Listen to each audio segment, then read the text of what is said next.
جی السلام علیکم، میں ہوں فیل ملک اور آپ دیکھ رہے ہیں سرکار۔ پاکستان میں بہت طرح کے تجربات ہوتے رہے ہیں اور ہو رہے ہیں اور ہوتے رہیں گے، تو تھوڑی سی ہم نگاہ ڈالتے ہیں کہ اسی صدی میں، یعنی اب 21ویں صدی کے آج 2021 ہے، تو اس کے جو شروع کے سال تھے اس میں پرویز مشرف کی حکومت کے ساتھ ایک جماعت اقتدار میں شامل تھی جو ہمیشہ اقتدار میں شامل رہی۔ وہ کراچی سے ایم کیو ایم کی تھی۔ ایم کیو ایم کے روح رواں اور اس کے بانی جناب الطاف حسین صاحب تھے، جنہوں نے ہمارے ساتھ وہ کیا جو شاید اور کوئی نہیں کر سکتا۔ ان کو بنانے کا مقصد، ان کو پروان چڑھانے کا مقصد اور ان کو پانی لگانے کا، یعنی ان کی آبیاری کرنے کا مقصد صرف ایک ہی تھا کہ پاکستان پیپلز پارٹی جو کہ سندھ میں زیادہ اثر و رسوخ رکھتی تھی، وہاں اس کا اثر و رسوخ کم کیا جائے۔ تو یہ لیٹ 80s میں اور پھر 90s میں اس کو پروان چڑھایا گیا۔ تو جب ہم 80s کی بات کرتے ہیں تو ہمیں پتہ چلتا ہے کہ نواز شریف صاحب کو بھی پنجاب میں اس لیے لایا گیا کہ پیپلز پارٹی کے اثر کو کم سے کم کیا جا سکے۔ پھر یہاں پہ ایک ایسی ہوا چلائی گئی اور شد و مد سے چلائی گئی اور بہت زور کی چلائی گئی، اور وہ تھی پاکستان پیپلز پارٹی کے خلاف ایک یک زبان ہو کے میڈیا پر، اخبارات میں، ادھر ادھر ہر طرف سے اس کے خلاف پروپیگنڈا کیا گیا۔ مقصد کیا تھا کہ بے نظیر جو ہیں وہ اقتدار سے دور رہے۔ محترمہ بے نظیر بھٹو آج بھی لوگوں کے دلوں میں زندہ ہیں، اور انہوں نے کبھی یہ نہیں کہا کہ میں کسی سے انتقام لوں گی، میں لوگوں کے جو ہے وہ کٹھے چٹھے نہ جانے کیا ایسے الفاظ ہیں کہ وہ میں کھول کے رکھ دوں گی، کبھی انہوں نے ایسا نہیں کہا۔ ان کے بارے میں ہمارے یعنی نواز شریف صاحب بہت بیانات دیتے رہے، اور ان کے بارے میں الطاف حسین صاحب بھی بہت بیانات دیتے رہے اور دیگر بھی دیتے رہے جو سندھ میں لائے گئے، کبھی ارباب رحیم کی شکل میں، کبھی جتوئی کی شکل میں، کبھی جام کی شکل میں، اور کبھی جو ہے وہ اب جام پینے پلانے سے تعلق رکھتی ہیں چیزیں۔ تو وہ بہت سارے ایسے لوگ تھے جو وہاں پر لائے گئے صرف اس مقصد کے لیے کہ پیپلز پارٹی کا اثر کم کیا جائے۔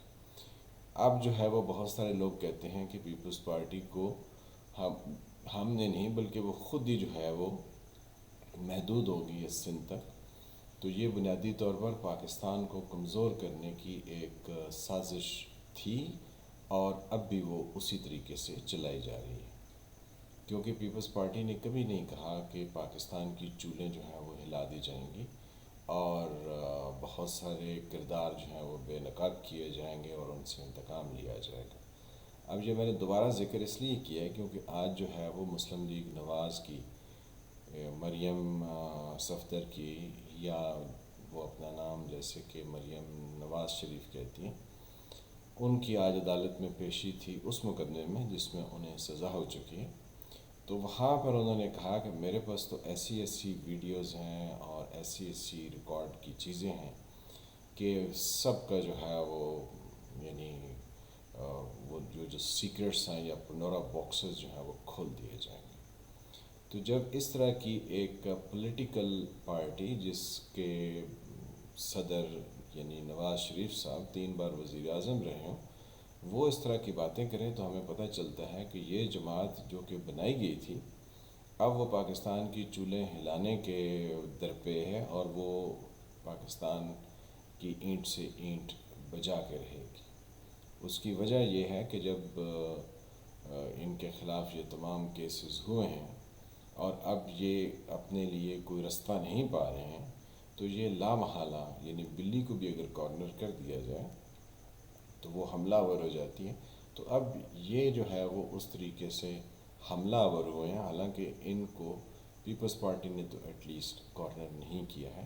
یہ انہی کے ہاتھوں کارنر ہوئے ہیں یا انہی کے ہاتھوں متوقع طور پر کارنر ہوئے ہیں جنہوں نے ان کی آبیاری جو ہے وہ بہت سالوں تک کی۔ الطاف حسین کی بھی آبیاری جنہوں نے کی، انہی نے پھر ان کو سائیڈ لائن کیا، تو ان کا بھی کچھ اسی طرح کا ماجرا ممکنہ طور پر ہو سکتا ہے، لیکن ہم تو ان کے حق میں گواہی دینے کے لیے حاضر ہوں گے جب یہ بتائیں گے کہ یہ ہیں وہ ذرائع جن سے یہ تمام جو کاروبار اور یہ تمام اثاثہ جات جو ہیں وہ بنے ہیں۔ تو جب تک یہ اس طرح کے ثبوت نہیں دیتے تو ہم بھی بادی و نظر میں یہی سمجھیں گے کہ یہ سب پیسے ٹی ٹیز کے ہیں اور یہ باہر لے جائے گئے ہیں غیر قانونی طریقے سے، کیونکہ جو زیادہ شور کرتا ہے وہ دراصل خود بہت زیادہ اس کام میں انوالو ہوتے ہیں۔ تو پاکستان مسلم لیگ نواز جو ہے، یعنی نواز شریف صاحب خود، ان کے محترم بھائی شہباز شریف صاحب، ان کی صاحبزادی مریم، اور ان کے جو چند ایک رفقۂ کار ہیں، وہ سب کے سب پیپلز پارٹی پر بہت الزام تراشی کرتے رہے، لیکن ہم نے پچھلے دور حکومت میں دیکھا کہ وہ جو الزام لگاتے تھے ان کے اپنے اثاثہ جات اربوں روپوں کے یا اربوں ڈالر کے ان کے نکلے، اور جو دوسرے تھے جو الزامات لگانے میں کہتے تھے کوئی حیا ہوتی ہے، کوئی شرم ہوتی ہے، ان کے پاس وہ اقامے برآمد ہو گئے جو کہ بحیثیت یعنی فارن منسٹر کے یا ڈیفنس منسٹر کے ان کے پاس ہونے نہیں چاہیے تھے۔ تو وہ تو اب کہتے ہیں کہ ان کا جو سافٹ ویئر ہے وہ اپ ڈیٹ ہو گیا ہے، لیکن کہنے کا مقصد صرف یہ ہے کہ مریم نواز ہوں یا مسلم لیگ نواز میں نواز شریف ہوں، یہ مینیپولیٹرز ہیں۔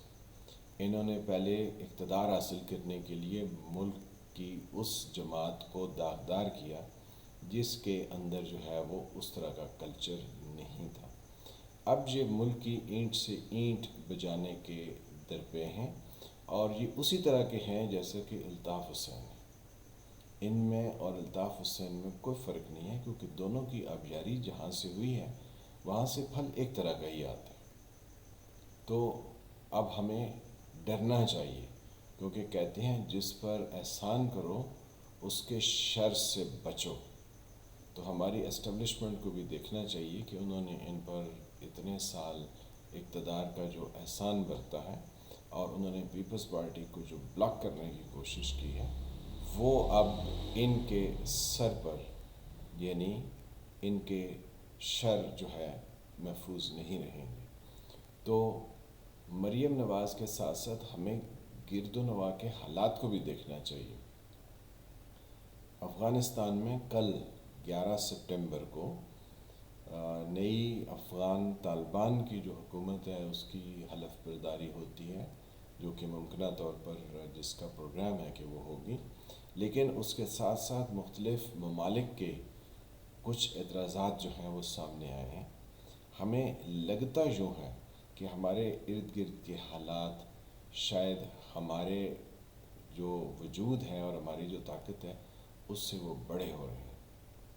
لیکن اگر ملک کے اندر اس طرح کی اینٹ سے اینٹ بجانے والی باتیں